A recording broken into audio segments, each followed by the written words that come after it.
Welcome and welcome back, everybody, to the OK Grognard Show. Today is Wednesday, June 10th, 2026, 10 a.m. Central in beautiful Lake Geneva, Wisconsin. And today we're going to take a look at the first edition Advanced Dungeons & Dragons Monster Manual listing for the Lizard Man.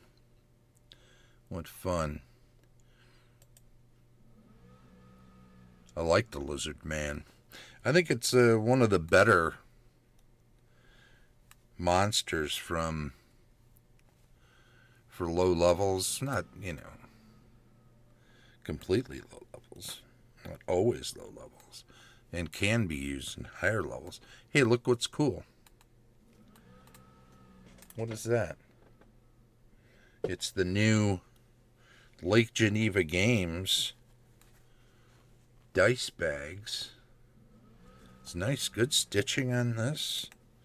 We just got these in. We got a whole bunch of them. Nick sourced them and got them with Jason's approval. And, the embroidery.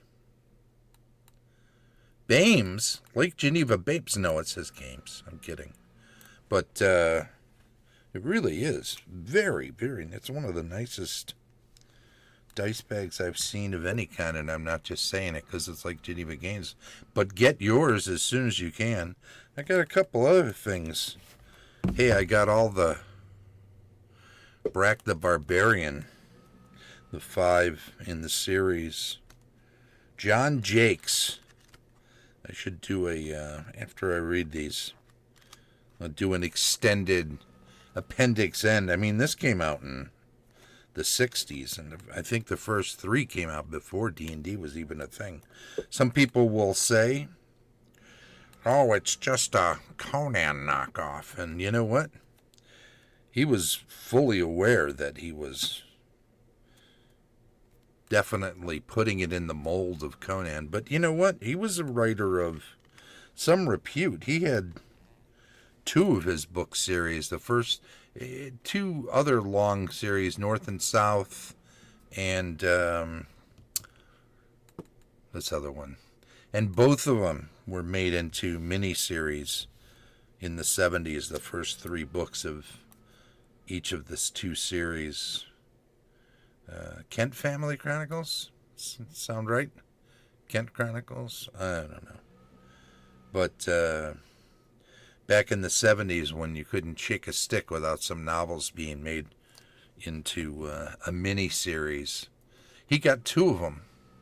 Alex Haley's Roots was big, and Shogun was big, and a few others, but 2 of his series were made into, but not Brack. Anyway, he was a pretty well established writer. He just passed away a few years ago. He was in his 90s. And what else did I get? I got this.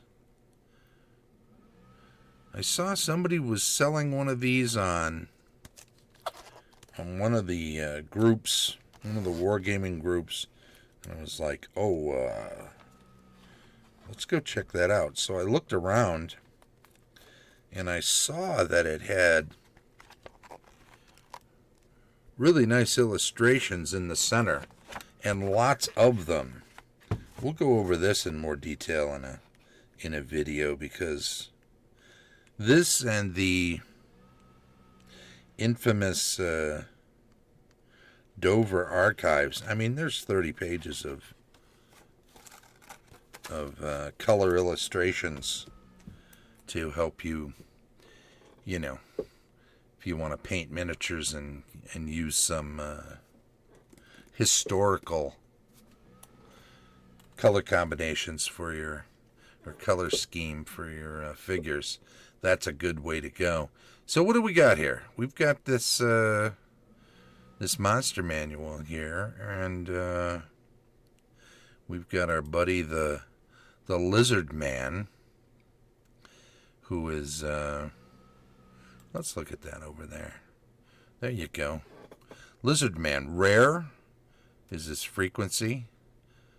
They're not so rare in my campaign, so I'll tell you that. Number appearing, 10 to 40. They do live in those colonies. And you might run into some out on a patrol, but if you get near their homes, you're going to run into quite a number of them. Armor class 5, 4, parenthetically. That's if they have a shield. We'll get into that later. Movement, 6 inches, 12 inches. We're talking swim movement for the first one. They're full-size bipedal, 2+1 on the hit dice. So they're a little better than flat 2, and they're not single hit dice, so they can take a few swipes during melee. So don't be surprised if they handle it. 30% chance in lair. Treasure type D.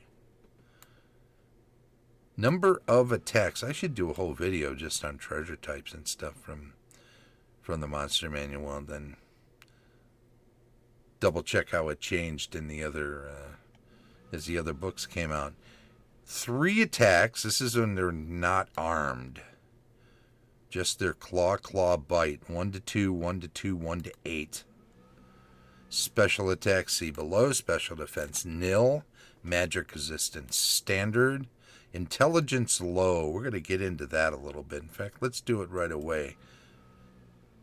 I pulled the table from the beginning of the Monster Manual that lines up intelligence for the various creatures.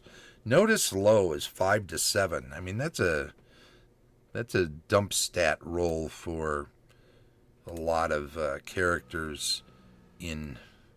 player characters in Dungeons and Dragons.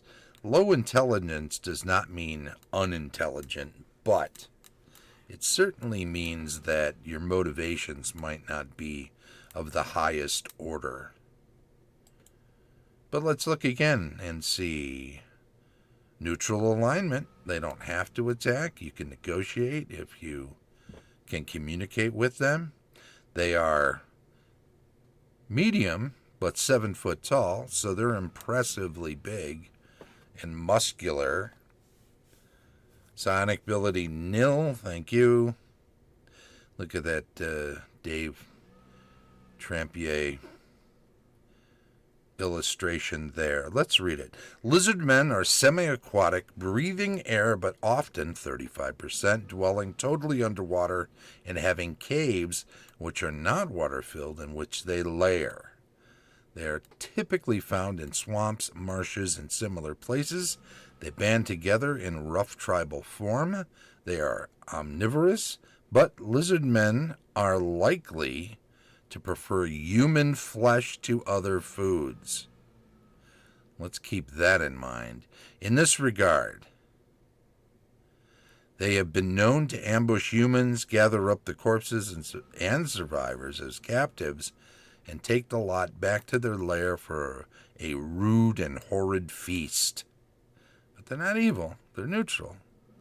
About 1 tribe in 10 has evolved to a higher state. These lizard men will dwell in crude huts, use shields, thus armor class 4, and hurl barbed darts, 30-foot range, 1 to 4 points of damage, or javelins, 1 to 6 hit points of damage, before closing with enemies. In combat, these advanced lizard men employ clubs, treat as morning stars, because they're big. Not larger than man-size, but they're big. They speak their own language. So communicating with them is not going to be the easiest thing, and if you are a human and are fleshy at all, there's a good chance that you may be whetting their appetite. I like the idea of a number of places in my own setting where you have to go through a series of underwater caves to get into cavernous areas where they dwell.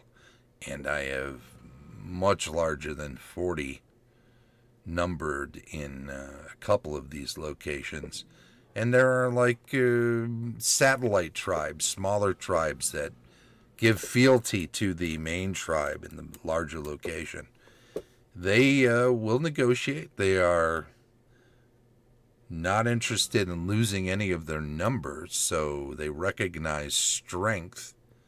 That's one thing about low intelligence creatures, is they still have a sense of self-preservation, and if they see that they're up against a formidable foe, they may just offer up some trinkets or some items to shoo someone away, get them away from their colony. Because once it's found out, that's not a good thing, right? I've got thing in my chat. I'll get rid of that later. The thing I like about them is they're just not they're not one-hit wonders, so to speak. They don't. They can usually take a couple of hits, so they have some fighting ability, and they can do so in numbers, and they are not automatically overly dangerous. They are bags of hit points after all, and to a certain degree. But because they can carry weapons and do have them, now he's got a sword in this picture, and it says they use clubs, but if a magical sword is in a treasure, why wouldn't a leader take that up and use it? And that means they will also have items of use to a group of PCs that might wipe them out. Their taste for flesh belies their neutral alignment. I think because they're low intelligence, they might tend to look for an advantage and attempt to attack if left an opening, even if a group is seemingly as strong as them or dangerous to them. They also don't like the idea, I'm sure, that their location is discovered. So if their lair is discovered by a group, all bets are off. They may fight just to make sure that their location stays secret. Anyway, that's my take on the Lizard Men. I like using them. Every now and then I'll throw in a Lizard Man Shaman and give it some clerical spells just to mix it up a little bit. Give some variety to the colony or the tribe. So there you go, lizard folk in modern talk, and that's fine with me. It's not a bad idea. They are, after all, gendered, so they're not all lizard men. There you go. Check it out. Thanks. We've got a couple more weeks before the summer hiatus, so let's mention that real quick. Next week I'll be looking at what did I want to check out? Ability checks. Yeah, I'm doing a deep dive on ability checks next week. And what do we got? 3 more weeks, actually. The week after that, I'm going to be looking at EGGCon, which is coming up in mid-July. The 15th is a Wednesday. 16th through the 19th of July is EGGCon here in Lake Geneva, so check that out. And then I'll do a first half of the year wrap-up. So I've got 3 more weeks of shows, and then we'll be on a summer hiatus. So be sure to join us, and it would be much appreciated. Hey, we've been looking at the first edition Advanced Dungeons & Dragons Monster Manual listing of the Lizard Man. The show streams live on Twitch each Wednesday at 10 a.m. Central, and then it's archived on YouTube. Like, subscribe, follow, do all of that fun stuff. It would be appreciated. And feel free to join our Patreon, even at the free level.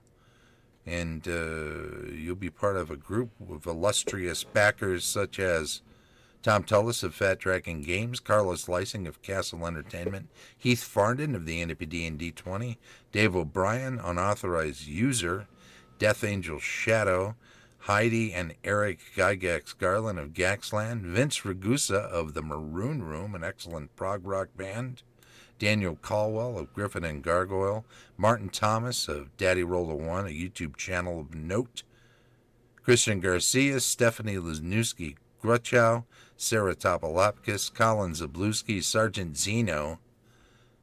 Bruiser, who is now the Bruised Knight. I need to change that on the card. Nate Mosier, Rod Garcia, John Smith, and as always, Shane Bradley, DM Extraordinaire. This has been the OK Grognard Show from beautiful Lake Geneva, Wisconsin. Thank you, and bye-bye.